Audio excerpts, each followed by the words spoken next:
Well, hi, everybody. I'm Dennis Prager. I'm looking around to see if anything's changed since last week. Nothing. Even the same two people. Good thing I really like them. You know, I ought to introduce you guys one time. You should step into the camera. So, you tell me when you're ready. Because they make this possible. Rodrigo and Megan, I'm a big fan. So, hi, everyone. This is my home. I'm Dennis Prager. This is the Fireside Chat, which garners between 500,000 and 1 million views each week.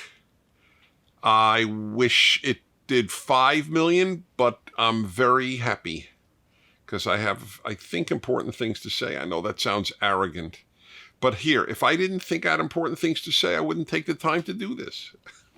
I have a very busy life. I do this because I think I have important things to say. That's the whole point. And I earn your viewership every time. That's my favorite verb. Did you know that? Earn. My favorite verb. You can't be happy unless you earn happiness. Did you know that? It's only earnable. It's not givable. Nobody can give you happiness. You earn it. You earn self-esteem. You cannot be given self-esteem. If you're given a trophy for losing, you are not earning self-esteem, so it's phony. Phony self-esteem is not only phony, it's actually dangerous. The last thing you want to do is deal with people who think so highly of themselves for no reason. By the way, it's not so great to deal with people who think that highly of themselves to begin with, but especially if it's undeserved. I mean, it's okay. If you're a great violinist and you know you're a great violinist, there's nothing wrong with that. Guess where I learned that? From the book that gave me most of my wisdom, the Bible. There's a verse in there, this will crack you up. The first 5 books of the Bible are known as the 5 books of Moses. Guess what sentence is in there? And Moses was the most humble man on earth. Did you know that? Isn't that great? Now, let's say Moses wrote it. How do you write you're the most humble man on earth? Why not? Now, obviously, he hasn't met everybody on earth. And maybe he didn't write it, and maybe God dictated it, or maybe it was written later. Everything's possible. The point is, though, you are allowed to know what you're good at. You darn well better know what you're good at. Hey, the next time I fly on a plane, which is next week, because I fly every week, next week when I fly, I want my pilot to think he or she is one of the greatest pilots in the history of aviation. Would you like to fly with a pilot who thought, I'll tell you the truth, I'm not that good? How would you like to have undergo surgery with a surgeon who thought, I'm sorry, but to tell you the truth, I'm not better than most. I'm okay. Oh, thank you, doctor. Can I see another doctor? Right? Would that be your reaction? So you earn it. That's the key. The key is not to think you're a great surgeon if you're not a great surgeon, but you should think you're a great surgeon if you are a great surgeon. So yes, I think I have important things to say to you, and I earn it each time. That's how I feel in every speech. I've given thousands and thousands of speeches. I've done radio for 34 years. I believe every single day I earn my listeners' attention or I lose them. And it's not enough that I have a good track record. I got to earn it every single day. I think you have to earn your spouse's love. How do you like that? That's a great way to go through marriage. I have to earn your love. So I got to do something that will make you, hey, didn't you have to earn the person's love when you were dating? Why should you stop having to earn their love once you're married? That's the key to the end of marriage, because the opposite of earning is taking for granted. Why do I have to earn you? Hey, we're married till death do us part, right? Till death does us part. Till death do us part. Till we drop dead. Right? It's not a great attitude. Hey, man, I got you. Hey, woman, I got you.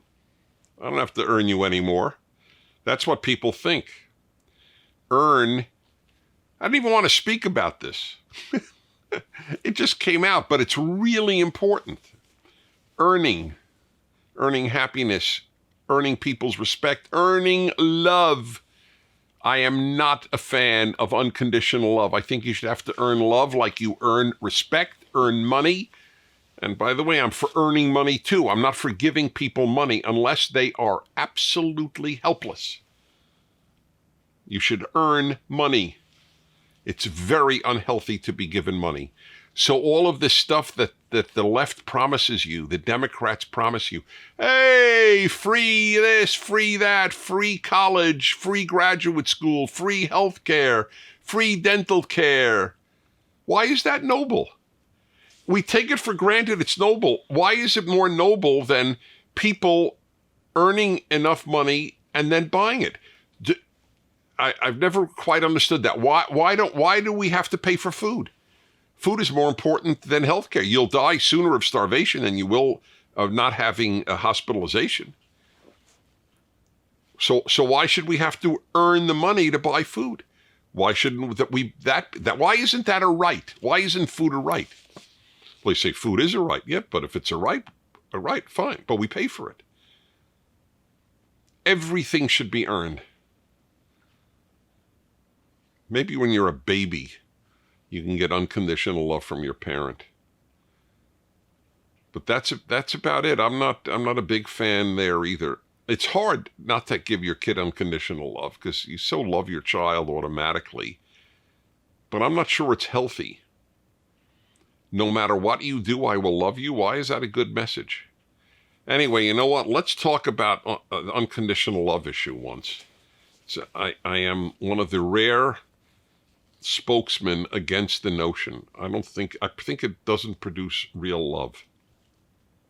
Okay, so that's my little thing on earn. It's not such a little thing, it's a big thing. So I want to talk to you for a moment about something in the news, which I don't normally do, because I want these videos to be relevant 10 years from now. So I don't generally talk on news items. But if I do talk on a news item, it's because the issue it raises is much larger than the moment. So I don't think I've once talked about politics. I really don't. In about 80 of the Fireside Chats, I don't think I have. I don't because that's dated. Well, who's going to win in this race? I don't talk about that stuff ever. Certainly not on the Fireside Chats. On my radio show, I will often talk about the news of the day, but even then, I always try to extrapolate a big idea from it. But this one is really big. So we had this horrible, horrible massacre of Christians and some tourists, but overwhelmingly of Christians in Sri Lanka. Sri Lanka, which I've been to, is one of the most beautiful places on earth. Sri Lanka is 70% Buddhist, which is not common. There are very few Buddhist majority countries. What else would be? Let's see. I assume Thailand. I think Thailand is majority Buddhist.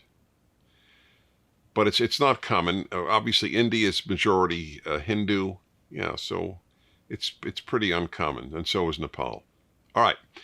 Anyway, it's one of the few, and it's another 15 to 20% Hindu, and their specific ethnic group called Tamils, Tamils.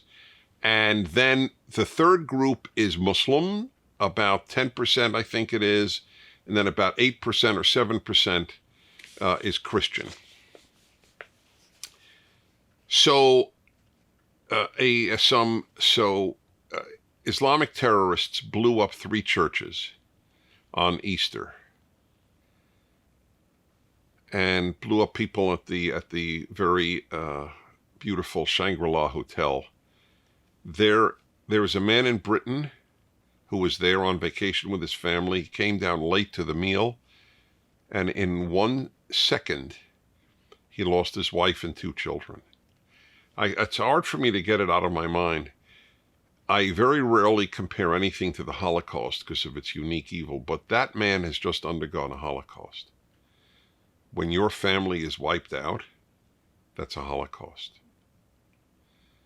And there's a man in Denmark, I just heard the same thing. He lost 2 of his 3 children, or similar.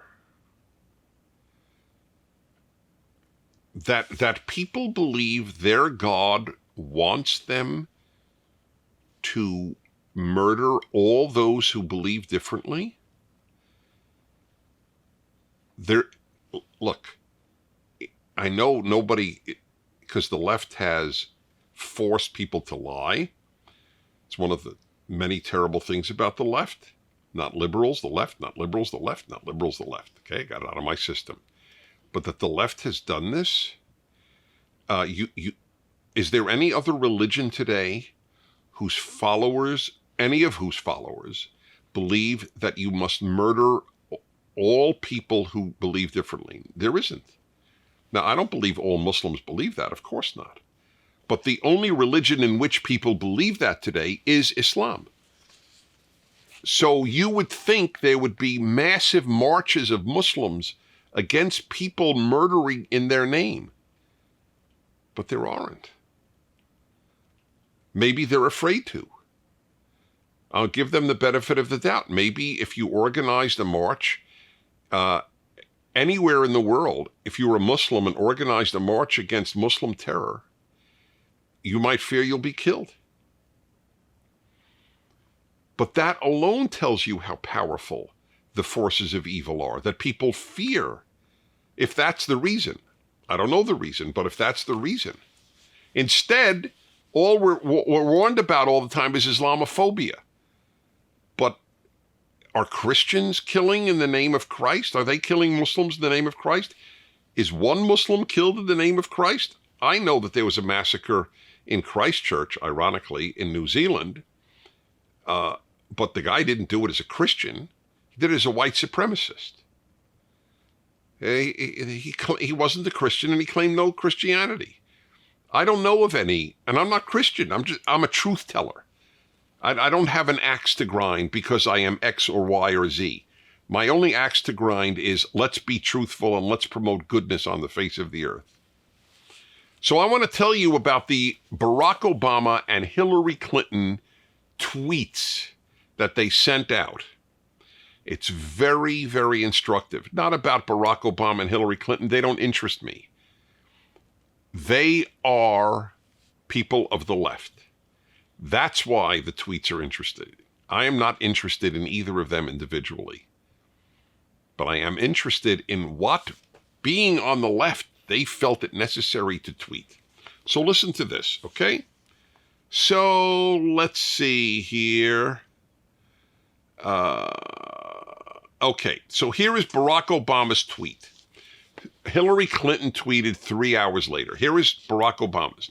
The attacks on tourists and Easter worshippers in Sri Lanka are an attack on humanity. Okay. On a day devoted to love, redemption, and renewal, we pray for the victims and stand with the people of Sri Lanka. Okay. So that was boilerplate, the second part.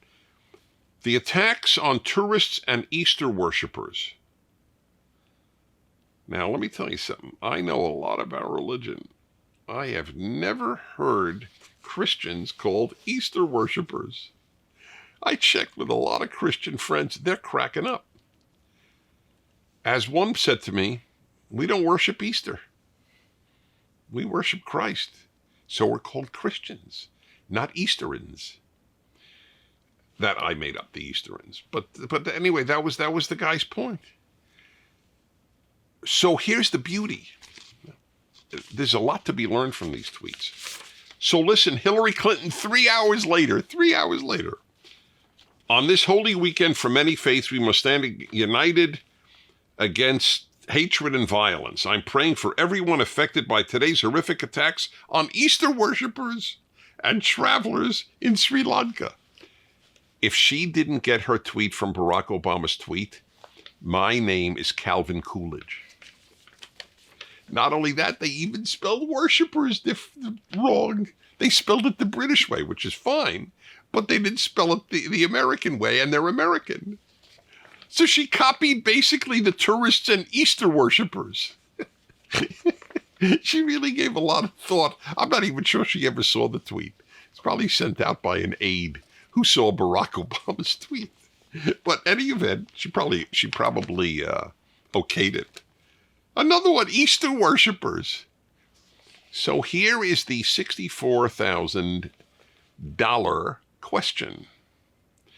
Why didn't they say attacks on Christians?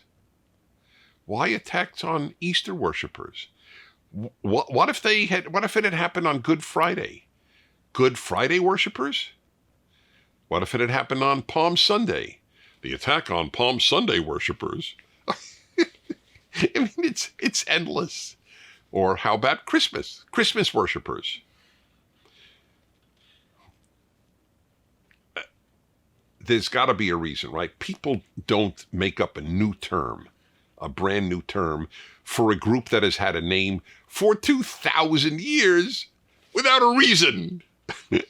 That's give me a break, right? That is what we call just common sense. And there's a reason. They're people of the left. Again, I don't care about Hillary Clinton or Barack Obama individually. You have to understand that they're people of the left, and this is what they are trained to do. Don't let anybody think that Muslims are killing Christians. So they don't even want the word Christian in the tweet, even though Christians were killed. And by the way, this is the proof. They said Muslim when Muslims were killed in New Zealand. I got their tweets from that, which was just a few weeks earlier than that.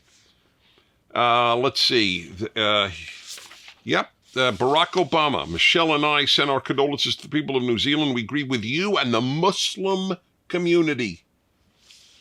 And Hillary Clinton, my heart breaks for New Zealand and the global Muslim community. They probably coordinated that one too, now that I think of it. The Muslim community.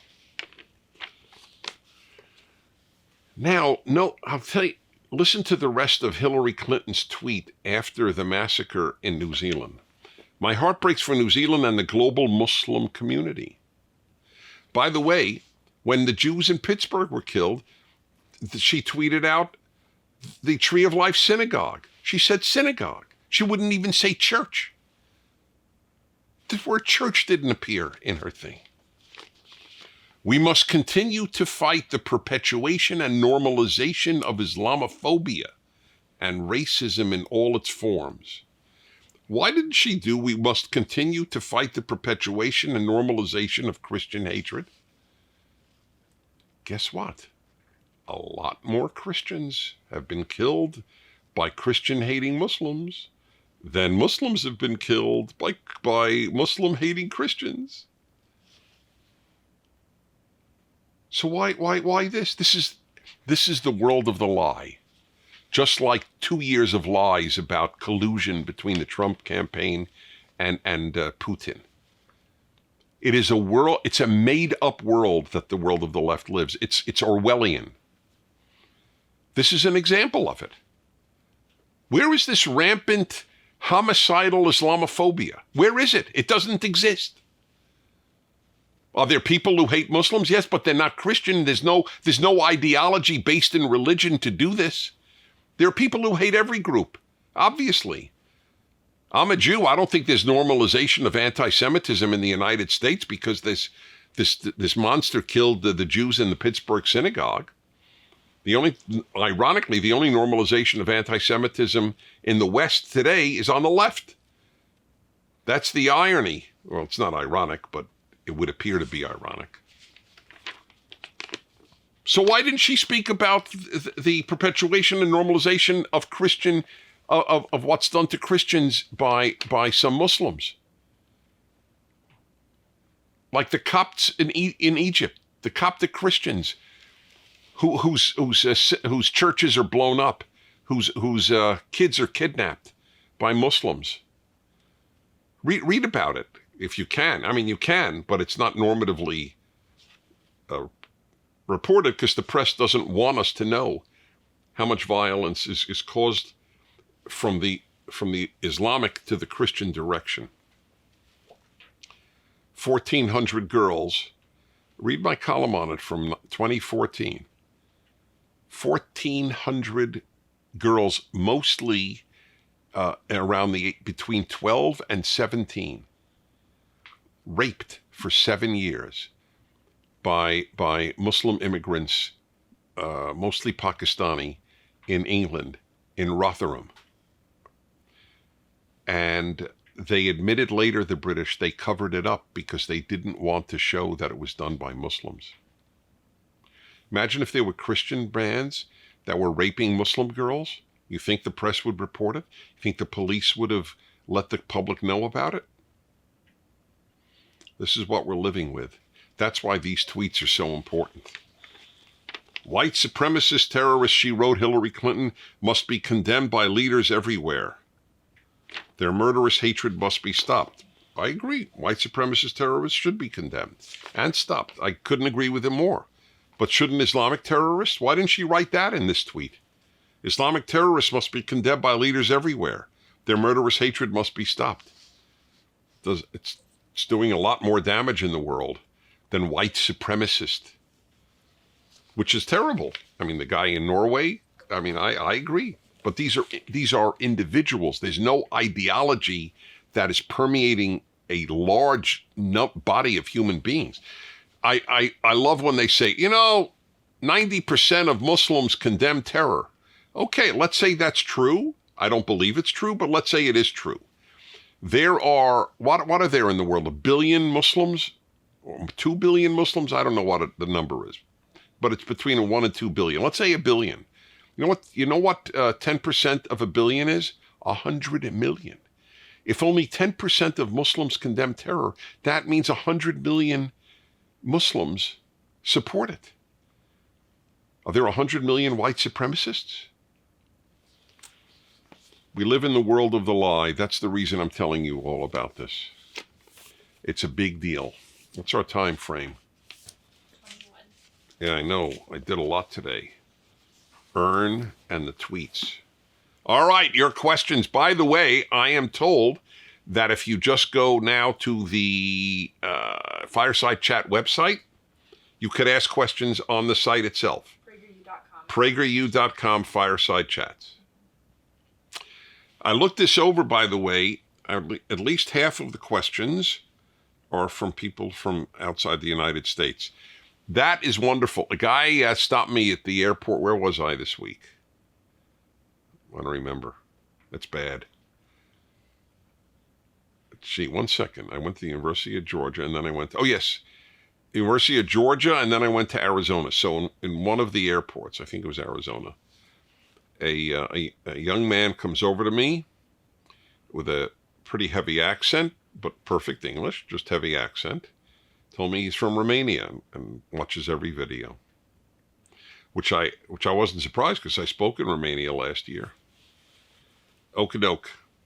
Wishes to stay anonymous, a teenager in the USA. By the way, you're all anonymous if it's only your first name anyway. But maybe this person would think that somebody might recognize him or her. Hello, I just watched your video on sex matters, regardless of subjective gender expression.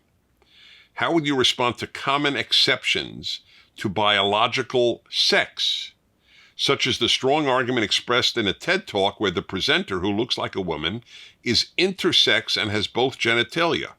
Her opinion is that genitals don't actually tell you anything and gender is on a spectrum. Her closing remarks, this binary, this false male-female facade is something we constructed, we built ourselves. Thanks and God bless you. Okay. There is nothing to be learned from the fact, if somebody has both genitalia, then they are an exceedingly rare specimen. And I understand, so there's nothing to be learned from it. So person has both genitalia. So therefore there's no male and female. It means that they have male genitalia and female genitalia. What do you mean genitalia don't tell you anything? Do they tell you anything in the animal kingdom? Do you say, well, this dog was just born and I see a penis? But who knows? It's a spectrum. And aren't we, according to the very secular left people who say these things overwhelmingly, don't they believe we're animals? Aren't humans animals? So every animal has the genitalia determined sex except us? Please, give me a break. And by the way, even if it were true, we have created the binary male-female, fine. I want to keep it. It's a good, healthy, wonderful, beautiful part of the human condition that we're not all interchangeable. Thank God there are men and women. It is one of the great joys and challenges of life. So what is this woman with both genitalia, sets of genitalia? What does she want us to do? There's no such thing. Anyway, if there's no such thing, what is there to choose? How could you choose something that doesn't exist? I identify as a man, but there's no such thing as a man. We're just all human. It makes no sense. And what does this person think about male bodies running against female bodies in high school races, in girls' races? And then they just keep winning. Does she think that's fair? Oh, it doesn't really matter. Biology doesn't mean a damn thing. It's a farce. It's just a farce that this idea is advocated. There's no such thing as male and female, but I identify as a female. Well, then you're identifying as what? As a construct?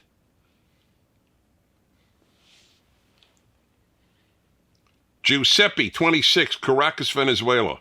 Man, if you're in Caracas, my heart goes out to you. What a great country ruined by socialism.